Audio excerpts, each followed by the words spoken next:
What's up everyone, EJK here, and this video is going to be about how to macro like a pro.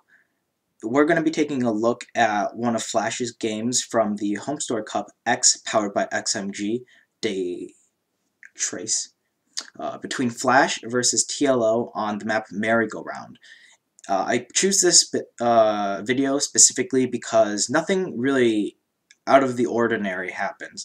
Flash does a very straightforward build, TLO does very straightforward build. They both play macro, yet somehow Flash comes ahead.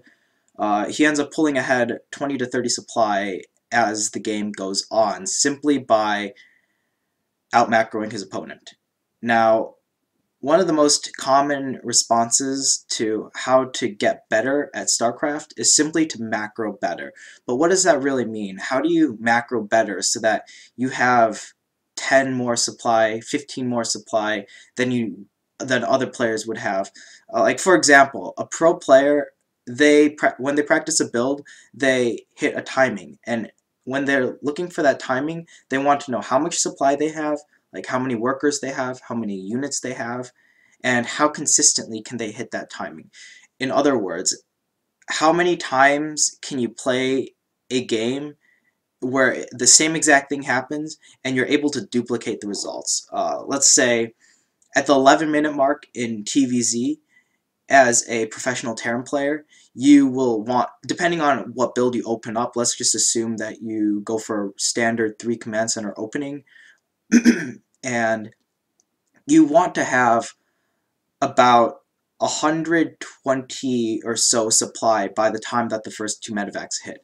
Now that's assuming that the game has played out normally. Both players have not done anything different, such as deviating, such as making 8 Hellions and 2 Widow Mines instead of just making 6 Hellions, or the Zerg player doing some pressure and then macroing out of it.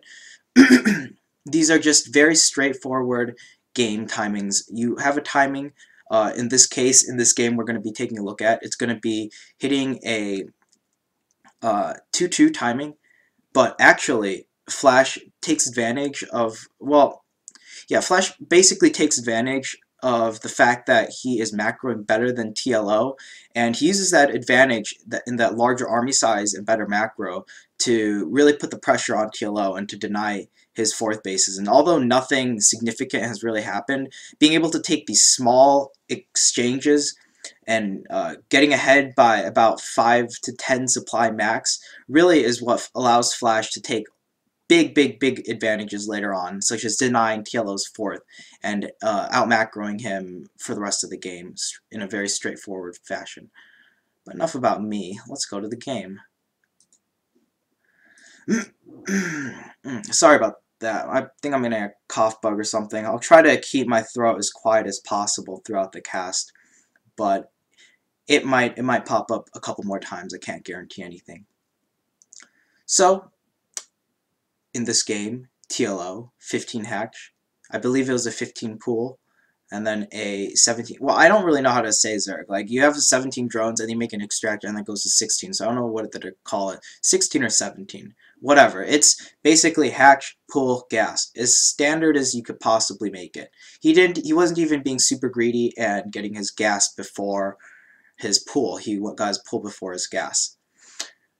On Flash's side, we see a command center being built on the low ground before that second depot, and a Reaper popping out. Flash also has not scouted his opponent yet either.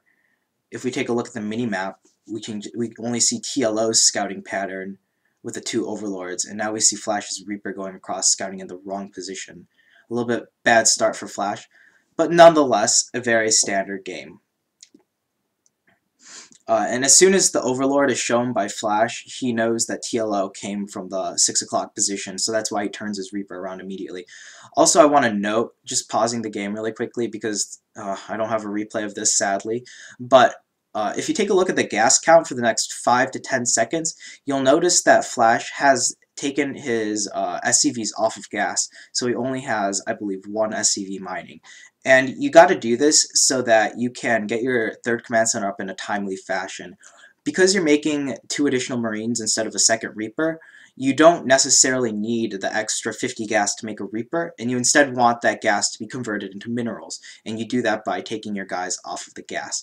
So Flash gets his third command center up at about, I believe, 22 or 23. And these are very exact timings. You don't want to, the less supply you're off, the better, and that's how you can hit your timings at a more consistent pace. By being consistent, really, is what is the goal here. Not to do things the best, like the fastest that could possibly be done.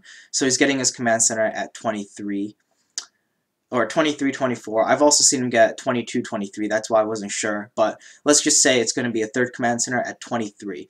Now, when Flash is doing this build, whenever he practices on ladder and whenever he uses it in tournaments, these are very, very strict timings that no matter what is happening, he's almost always going to be hitting these timings. He's always going to be getting the command center at 23 supply. He's going to always be making 2 Hellions right away, and then a supply depot at about 30 to 38 supply. You want to make it early like that so that you don't get supply capped. And you only want to make 1 supply depot before your third command center. These are just all part of the build order that Flash is executing at this point. And it's consistency too. If you see him do this build 10 times out of 10 times, you are going to see him do the same exact thing. Even all the way down to getting his buildings placed at the exact same location. Now, I want to deviate a little bit and take a look at TLO. TLO really isn't known as a macro player. He's known more for his innovative strategies. So macro really isn't his strong point. So I don't really feel that bad criticizing his play a little bit. But I just want to point out that this is a small thing. But 5 or 6 of these small things is what adds up. And if you do like 5-ish small mistakes like this, by the time that the first 2 medevacs are out, that could mean a difference of 5 to 10 supply with nothing else going on. So TLO, we're seeing he's taking a third hack. He's gone for a speedling expand, and he's also getting 2 additional queens out as well. It seems like a very standard opening, even a bit safe because he's getting 2 additional queens before his third hatchery.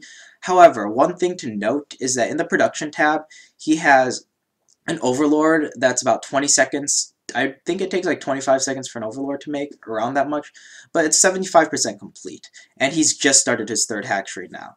So if we take a look at his supply, TLO supply is at 47 out of 52. So he doesn't actually need that overlord for a little bit.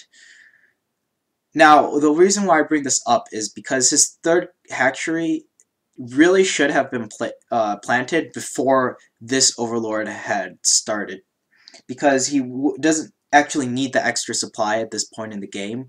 It's actually better to get a third hatchery a little bit faster, and by being able to plant that hatchery down 100 minerals faster, you could have gotten your hatchery down to closer to 6 minutes. In the Lucero versus Flash game,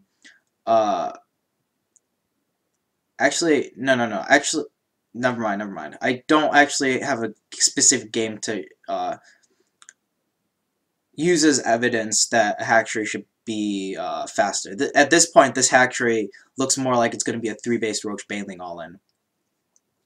But I digress. This is scouting information isn't the primary focus of this video. It's about how to hit a macro timing as efficiently as possible. And by hitting this macro timing, it allows you to gain advantages by doing nothing but playing better than your opponent. We see the 2 engineering bays coming out for Flash and that second refinery being taken. Again, these are very, very, very set in stone timings that Flash does. If you are having problems, if your buildings are deviating and they're not always coming down at the same time, one thing you can do is you can run the build against a very easy AI player. So just create a game set the AI to very easy, set them to Zerg, and then play with the assumption that the Zerg player is doing X, X, X, X, like playing standard, and that you're scouting these specific things, like you see a hatchery at 6 minutes, so you know that he isn't doing any 2-base shenanigans. You see, in this case, Flash sees a bunch of drones being transferred to the 3rd base, and that's what tells him that it's not going to be a Roach Baneling bust, and so he doesn't need to thread on a scan at the natural. In the second game between TLO and Flash, if you're interested, in just taking a look at the game on Foxtrot, at about 7:50ish, Flash is going to scan the natural because he wasn't able to catch these drones being transferred to the 3rd base. And although TLO still plays this pretty standard game, a little bit of deviations from him, he Flash still scans and he still scouts for this, and it's just to confirm that he doesn't need to cut any greediness out of his play and that he can just keep playing on as normally as possible. So it's like it's like playing against an AI, and you scan the natural at 7:50. It's like, okay, you see nothing there technically, but in your mind you should be saying that at this timing you should see maybe two extra gases going down. You should see pretty healthy drone saturation, double evos, no Roach War, no Baneling nest. Those are the big tells that means it's not going to be a Roach Baneling all-in, and so that you don't need to add additional bunkers, you don't need to produce Widow Mines out of your factory, all of these things that otherwise would slow down the first 2 medevac timing that you want to hit. And TLOB, this is very inefficient as well. Having your drones, he basically made the drones and then he queued them all the way to the 3rd base. If that hatchery had gone down about 10 seconds faster, those drones already would have been at the 3rd base mining instead of going back and forth, increasing TLO's efficiency. Now we see the extra 2 barracks being added on. Whenever Flash does this style, he always adds on the double engineering base before the 2 axes, but he makes the reactor on the factory a lot faster, so that against Roach Baneling all-ins, he can produce those Widow Mines at a quicker pace in time for the actual push. We see the Starport going down at about the 8:30-second minute mark. This is a very, very, again, set-in-stone timing. If you want to steal a build, you want to look for these, I guess, quote-unquote timings that you can duplicate in your own games, such as when the first 2 medevacs are out, how much supply Flash has, what else is going on in the game, was the game standard, did like TLO do a 1-1 Roach timing or something like that. All of these things are going to affect how you hit your timing and what you should have at that timing. We see Flash floating his 3rd command center out, and at this point Flash knows it's a macro game. TLO, on the other hand, I believe he scouts the 3rd command center now, so he should know that it's a macro game. Another thing to note here is that it's not necessarily a bad thing. It's not harped upon as much as supply blocks, but I think it's equally as important because it really is the same thing as a supply block, except in the polar opposite direction. And by that I mean, if you take a look at the supply count over here, TLO is at 92 out of 126 supply, whereas Flash is at 91 out of 97 supply.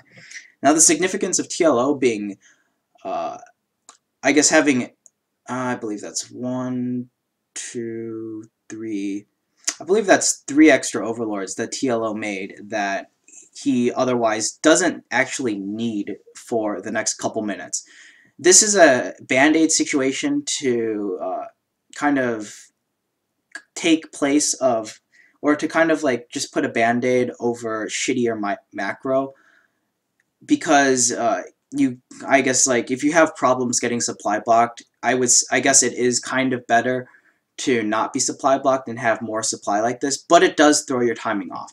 Let's take a look at Flash's supply. He's at 91 out of 97 supply. He doesn't have a supply depot coming down just yet, but he should make one momentarily. If Flash was up by a couple depots right here, if he was at, let's say, like 113 supply out of 91, that doesn't seem like a bad thing. Like it would seem as if he's macroing properly, but he wouldn't have the extra 200 minerals. It's essentially queuing up your units in a barracks, except instead of being in a barracks, it's in a supply depot. It's in your supply count.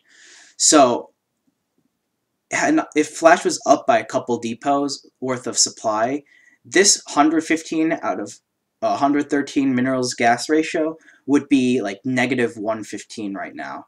And Flash would have to cut either SCVs, his buildings, his marine. He would have to cut something out of his play to compensate for the depots not being, or the depots being built ahead of time.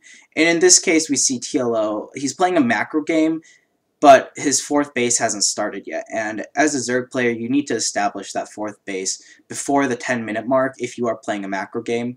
TLO, if he had a couple additional overlords that weren't made, he would have a couple extra 100 minerals that he could throw down for macro hatch. And his fourth base would hit at an appropriate timing. But we see here, TLO's fourth base is going to be relatively late for a very, I would say, not really much going on in this game. And these are very, very small things that I'm pointing out, but I just want to show you guys what goes through a professional player's mind when they're trying to hit a timing, and why their macro is so different from ours, and why they end up having 5 to 10 more supply at the same exact time doing the same exact build as we do on ladder. Now TLO's fourth base is going down, but it's about a minute late. Not that great. I believe he doesn't even have a macro hatch either, which is very, very bad. And as a result, this is at the 11-minute mark. The I was going to take notes of what Flash had. Damn it. Alright, so at the about 11-minute mark, Flash's 2 medevacs are going to clear creep with the first scan. And this is probably the first important timing of this game. It's just a clear creep scan with the 2 medevacs. You finally have an army that can contest the Zerg on creep for a very small part of this game. As we see here, Flash is a bit supply blocked. His supply is about to finish, so he'd probably be closer to about 120 supply. So at the 11-minute mark, the benchmark that Flash shows us is that when your first 2 medevacs are out and you scan and clear creep, before anything else happens, before you lose any units, before the engagement happens, you should have, if you have done everything perfectly, and I mean, like, not even, Flash didn't even do things perfectly this game, but if he didn't get supply blocked, he would have been at about 120 supplies. So that's really the benchmark that you can hit. You're never going to have more than that, but if you have that much and the other player doesn't have a lot, it makes your timing a lot more effective, as we see here. This seems like a very weird thing that happens in the next minute or so. Flash being able to do so much damage, and right off the bat you might think that it could be as a lack of bailing speed. Bailing speed being slow attributes towards taking a little bit of extra damage, but also the fact that they're even in supplies. TLO's fourth base isn't down yet. Looking on the minimap, he does not appear to have a macro hatchery either, and his macro hasn't been as efficient as Flash has had. And those couple of mistakes that I pointed out earlier in the game attributes to TLO's kind of like this attack by Flash is going to snowball quickly out of control for TLO.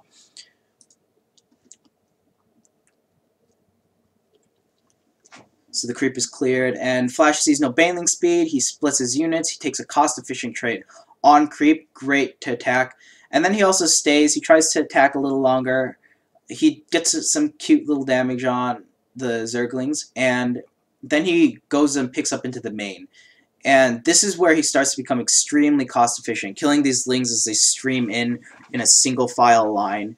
And although the supplies look relatively even, it's going to spike up for Flash in a moment. Simply because QXC's fourth base isn't established yet. He does not have a macro hatchery either, so all that extra larva that he should be getting from that additional hatchery is like an additional 10 Zerg or like 5 larvae every like 45 seconds or however long an inject cycle goes on. TLO does not have that, whereas Flash's full production is going to be up and running soon. He's getting his second factory. He has 2, 4, 5 barracks producing 8 Marines and 1 Marauder at a time, and he has the starport with the reactor on it. So he's going to be able to push out a lot more supply in the coming rounds, production cycle rounds, than TLO is going to be.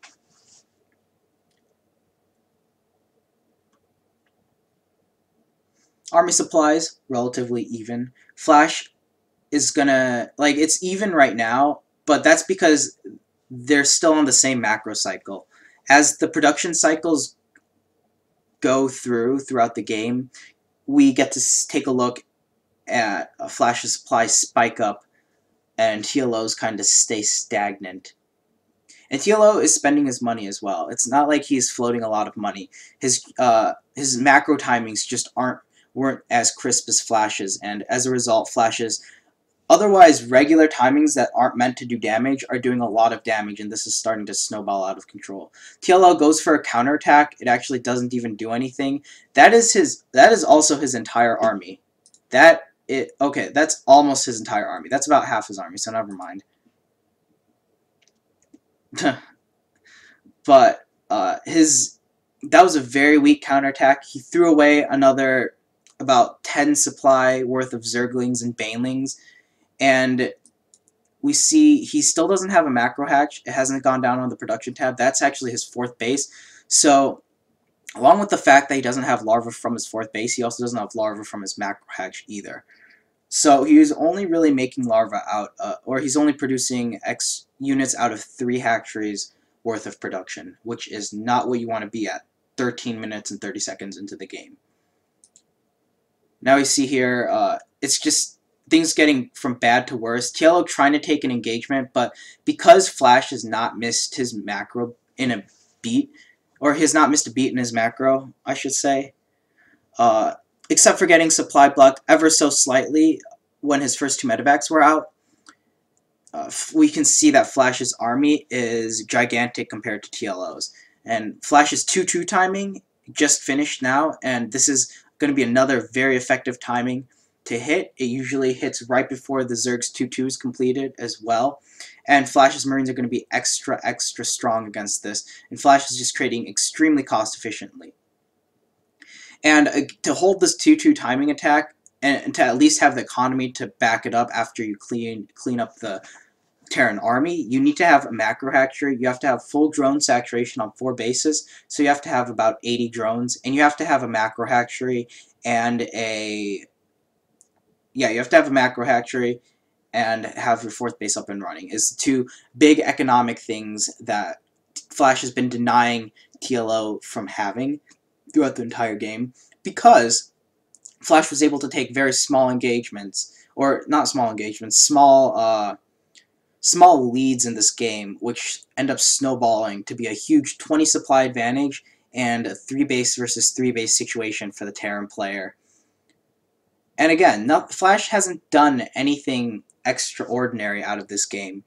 He simply macroed better than TLO, and by doing regular timings, like let's say for example you want to do a 200-200 timing.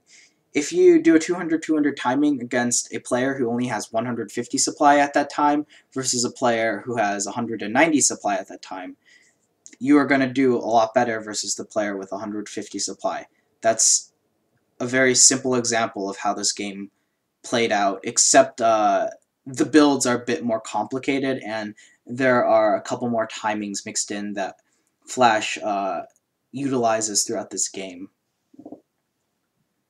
As we see here, TLO's production as well, only 18 Lings and 7 Mutalisks on the way. That is not a lot of units. If you notice whenever Jadong plays a TvZ, almost every time he makes a bunch of Lings, he always has like 40 to 50 Lings in production.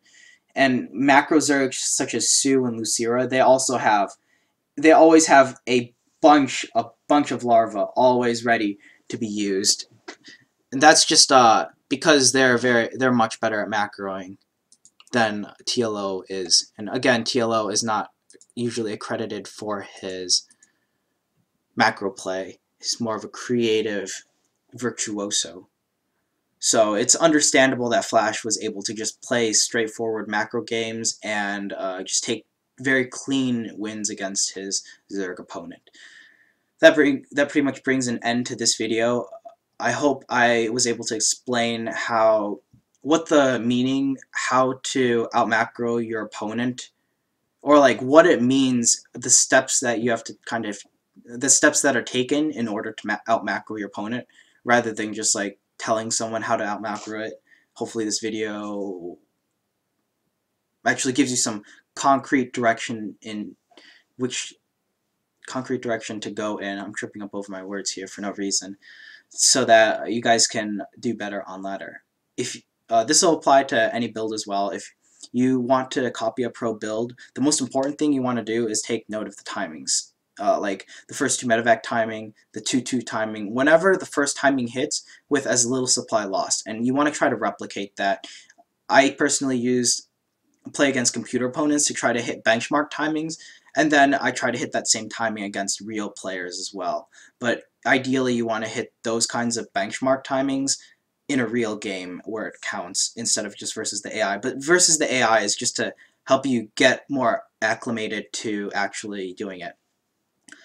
So yeah, if you guys have any home store games specifically that you want me to go over, then feel free to leave a comment and I will get to it as soon as possible. But at this point, there's so many different games, I really have to pick and choose and like kind of get a theme for it to actually make a video, because I simply don't have the time to make every single TvZ or Terran video that happened at Homestar Cup. There were a lot of great games.